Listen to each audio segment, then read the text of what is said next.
Welcome back everyone. Reflective mind में आप सभी का स्वागत है। In this session we going to discuss the concept of climate and unity and diversity in the monsoon climate from chapter number 4 class 11 India physical environment. Chapter की शुरुआत और discussion की शुरुआत यहाँ पे कुछ इंपॉर्टेंट जोग्राफिकल फीचर्स के साथ जो इंडिया के वेरियस पार्ट्स को रिफ्लेक्ट करता हुआ क्लाइमेट के संदर्भ में बताता हुआ हमें दिखता है। इन सदर्न इंडिया, अगर सदर्न इंडिया से देखें, woollen clothes are not required. Southern India में या साउथ इंडिया में हमें वुलन क्लॉथ्स की रिक्वायरमेंट नहीं होती है। But on the other hand the north eastern states winters are mild except in the hills. अगर नॉर्थ ईस्टर्न स्टेट्स में हिली एरिया को अगर छोड़ दे, अरुणाचल प्रदेश, मिजोरम के हाई ऑल्टीट्यूडनल हिलीज एरियाज को अगर छोड़ दे, तो वहाँ पे विंटर हमें जनरली बहुत एक्सट्रीम देखने के लिए नहीं मिलता है, एक माइल्ड नेचर का दिखता है। There are variations in weather conditions during different seasons। अगर हम वेरिएशन की बात करें तो from north to south, Kashmir to Kanyakumari and from east to west और अरुणाचल टू गुजरात, हमें वेदर कंडीशंस के साथ साथ सीजनल कंडीशन और लोकल फैक्टर्स में भी हमें ह्यूज वेरिएशंस देखने के लिए मिलता है।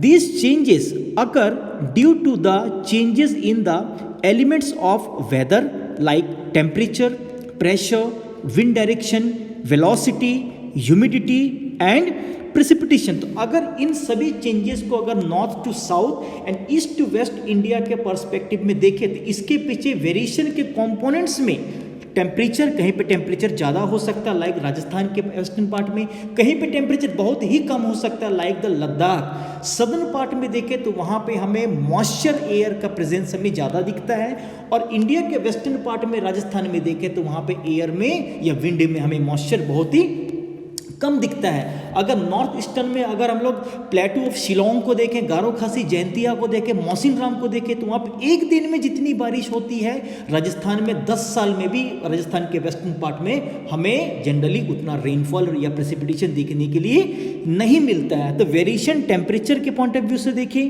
प्रेशर, विंड के डायरेक्शन में देखें, उसकी वेलोसिटी में देखें, ह्यूमिडिटी, प्रेसिपिटेशन, तो इन सभी वेदर कंपोनेंट्स के मामले में हमें एक पार्ट से दूसरे पार्ट में हमें चेंजेस या एटमॉस्फेरिक वेदर में हमें वेरिएशंस देखने के लिए मिलता है। सो यहाँ पे दो इंपॉर्टेंट टर्म जनरली हमें यहाँ पे इस पूरे कंसेप्ट के साथ एसोसिएट होता हुआ दिखता है। First of all the weather and the second one is the climate. और इसी वेदर और इसी क्लाइमेट के बीच की जो एक कड़ी है जिसे हम क्या कहते हैं, सीजन जनरली कहते हैं। तो weather means weather basically a short term atmospheric or the momentary state of the atmosphere in any particular place and any particular time. किसी भी जगह का या किसी भी समय का शॉर्ट टर्म या momentary atmospheric condition or the temperature, pressure. अगर मैं बोलूं कि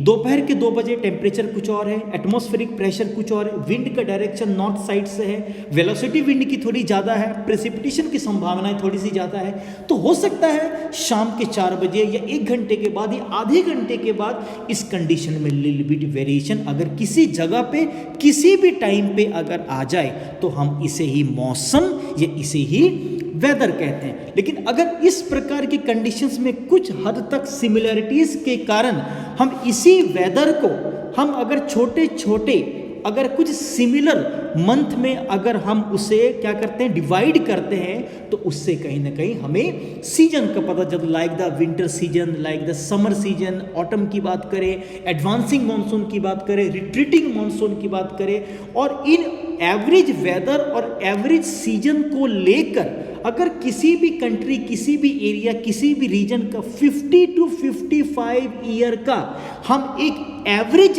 एटमॉस्फेरिक कंडीशन को निकालते हुए अगर वहाँ के टेम्परेचर, वहाँ के प्रेशर, वहाँ के सीजन के बारे में हम एक स्टैंडर्ड सेटअप डेवलप कर पाते हैं, तो हम उसे ही जनरली क्या कहते हैं, क्लाइमेट कहते हैं। तो वेदर एक जगह का, एक समय का, क्षणिक भी हो सकता है, लेकिन अगर क्लाइमेट की बात करें तो क्लाइमेट एक एवरेज वेदर कंडीशंस को जो एक लॉन्गर पीरियड ऑफ टाइम में ऑन एन एवरेज रिफ्लेक्ट करता है।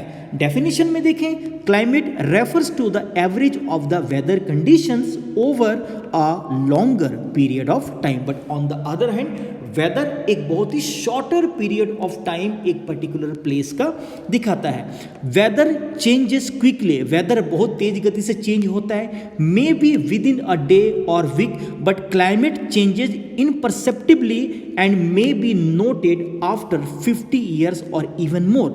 जनरली क्लाइमेट चेंज की बातें हम कर रहे हैं, लेकिन फिर भी climate as compare to weather or season most stable phenomena है, लेकिन फिर भी 50 ईयर या उससे ज़्यादा का भी हम कई बार एवरेज एटमॉस्फेरिक कंडीशंस को लेके हम क्लाइमेट को कई बार क्या करते हैं, डिसाइड करते हैं, या क्लाइमेट को हम कई बार वहाँ पे देखते हैं यहाँ पे।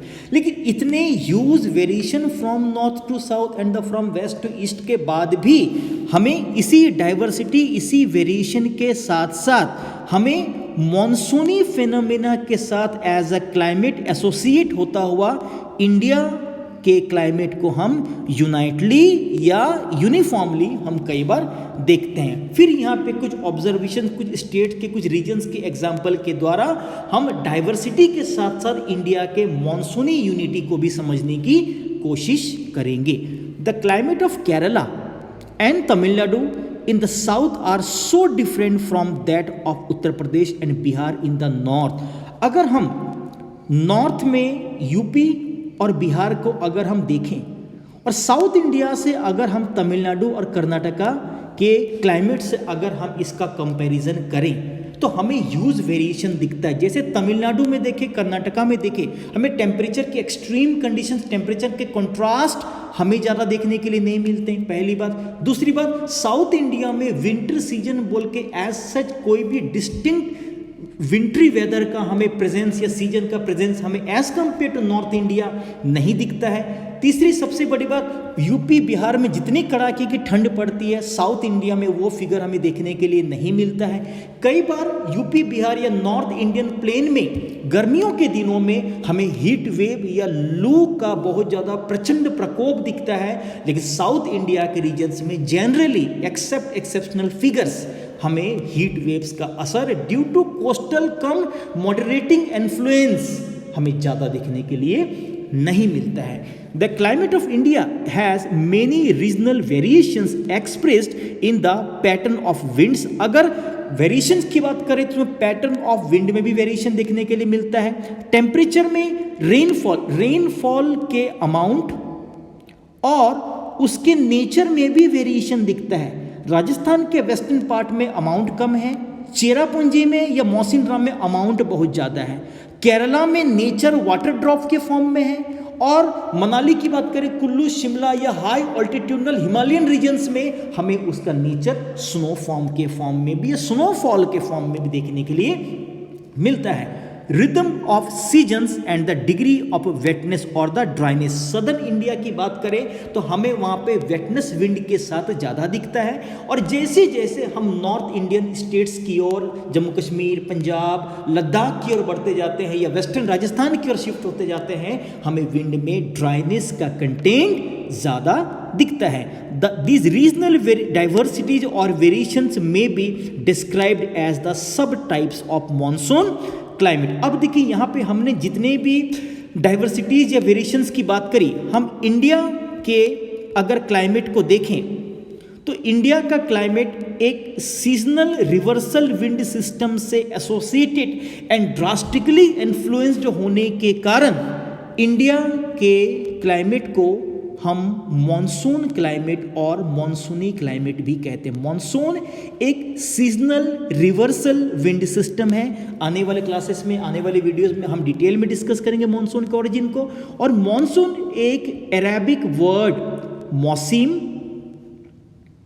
और मलयालम वर्ड मॉनसीन से निकला है।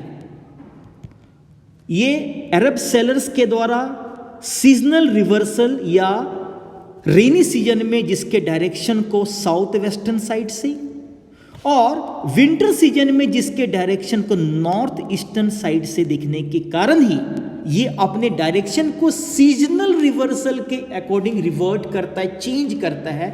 और इस सीजनल रिवर्सल विंड सिस्टम से इंडिया का political, economic, cultural each and every facets life का एसोसिएट होने के कारण हम इंडिया के क्लाइमेट को मॉनसून क्लाइमेट भी कई बार कहते हैं। लेकिन इस मॉनसूनी क्लाइमेट में भी हमें नॉर्थ टू साउथ की ओर, हमें ईस्ट टू वेस्ट की ओर यूज due to local and other factors हमें वेरिएशंस दिखता है, और इन वेरिएशंस को हम इस मॉनसूनी क्लाइमेट के सब क्लाइमेट के फॉर्म में या उसके सब टाइप के फॉर्म में भी हम कई बार देखते हैं या कई बार हम उसे समझते हैं।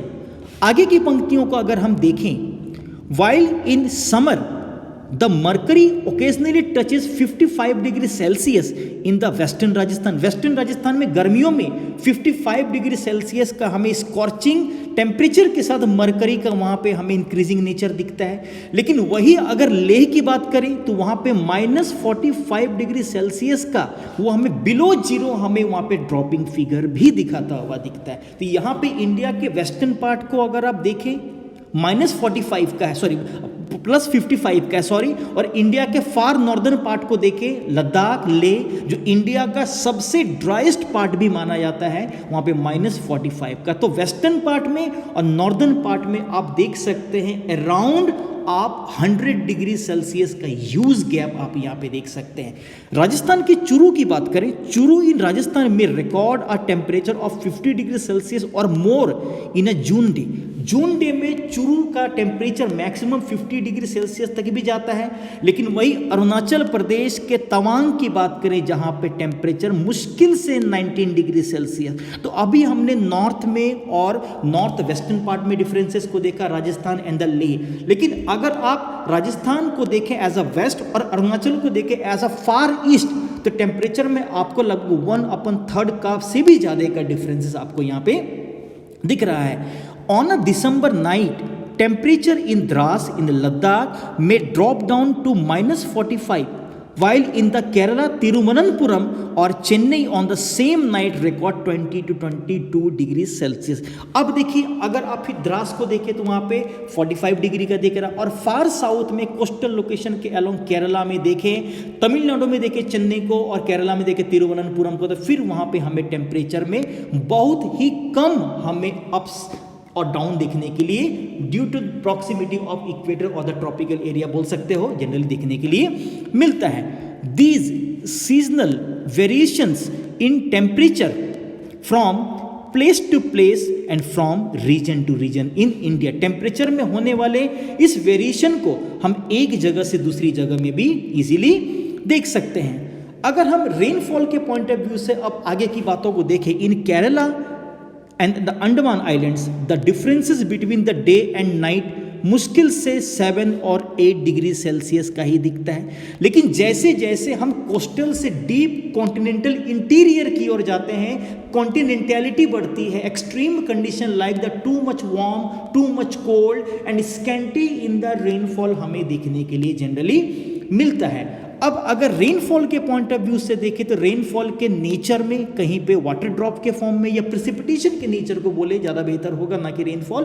प्रिसिपिटेशन कहीं वो वाटर ड्रॉप के फॉर्म में एज अ रेन, और कहीं पे वो देख सकते हैं आप स्नो के फॉर्म में भी हमें हायर ऑल्टीट्यूड वाले हिमालयन रीजन्स में देखने के लिए मिलता है। Snowfall occurs in the Himalayas, it only rains over the rest of the country. अगर अरुणाचल प्रदेश को देखें वो भी हिमालय की गोद में है। अगर आप हिमाचल, अगर आप जम्मू कश्मीर, उत्तराखंड, सिक्किम के हाई ऑल्टीट्यूडनल एरियाज को देखें तो जहाँ पे हमें स्नोफॉल के फॉर्म में हमें प्रिसिपिटेशन का नेचर दिखता है। लेकिन रेस्ट ऑफ द पार्ट की बात करें तो वहाँ पे हमें वाटर ड्रॉप और रेनफॉल के फॉर्म में हमें प्रिसिपिटेशन जनरली होता हुआ दिखता है। While Cherrapunji and Mawsynram in the Khasi hills of the Meghalaya receive rainfall over 1080 centimeter or 1080 centimeter in a year।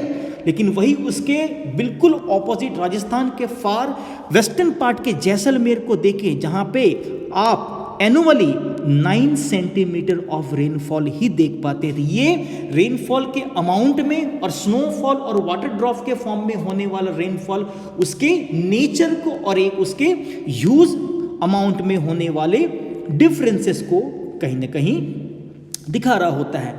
The Ganga delta and the coastal plains of Odisha are hit by strong rain bearing storms or the cyclone every third or fifth day of the July and the August. अगर Ganga delta को देखें, coastal plain of Odisha, Utkal coast को देखें, south में Coromandel coast को देखें, तो वहाँ पे हमें ट्रॉपिकल साइक्लोन्स का हमें फ्रीक्वेंट हमें वहाँ पे एक्सपीरियंस होता रहता है। और गंगा डेल्टा को देखें तो गंगा डेल्टा वगैरह वाले एरिया में भी हमें कई बार इन ट्रॉपिकल साइक्लोन्स का असर डीप कॉन्टिनेंटल इंटीरियर तक भी देखने के लिए मिलता है। लेकिन कोरोमंडल कोस्ट की अभी बात आई है, कोरोमंडल कोस्ट में भी हमें साइक्लोनिक एक्टिविटी देखने के लिए as compare to Odisha coast दिखती है। लेकिन जब इंडिया का throughout the part deep continental interior की बात करें, ओडिशा कोस्ट की बात करें, कोंकण कोस्ट की बात करें, जो साउथ वेस्ट मानसून से सबसे ज्यादा रेन रिसीव करता है, at the same time Tamil Nadu का कोरोमंडल कोस्ट इस दौरान बिल्कुल भी ड्राई हमें दिखता है, बिकॉज तमिलनाडु का Coromandel coast south west monsoon से ज़्यादा रेन को रिसीव ना करके रिट्रीटिंग और नॉर्थ ईस्टर्न मानसून और द विंटर मानसून से अपने मैक्सिमम रेन को या अपने मैक्सिमम वाटर को क्या करता है, वो रिसीव करता था। यहाँ पे वाटर है लेकिन उसमें एक प्रकार का फेनोमेनल डिफरेंसेस दिख रहा है। One gets water from the south western monsoon and another gets water from the north eastern monsoon और the winter monsoon. Most part of the country get rainfall during June to September, but on the coastal areas of Tamil Nadu gets rain in the winter season। तो इस discussion में हमने India के climatic diversity को, India के climatic variations को, regional variations को from north to south and east to west को देखा। और ये they all climatic variations basically consider a sub type of monsoony type of climate। I hope इस discussion से इंडिया के क्लाइमेट को, उसके सीजन को, उसके मॉनसूनी क्लाइमेटिक फीचर को वेरिएशंस के साथ समझने में आपके लिए आसानी रहेगी। आने वाली वीडियो में कुछ और टॉपिक के साथ आएंगे, तब तक रिफ्लेक्टिव माइंड के साथ बने रहिए। Thank you so much all for watching.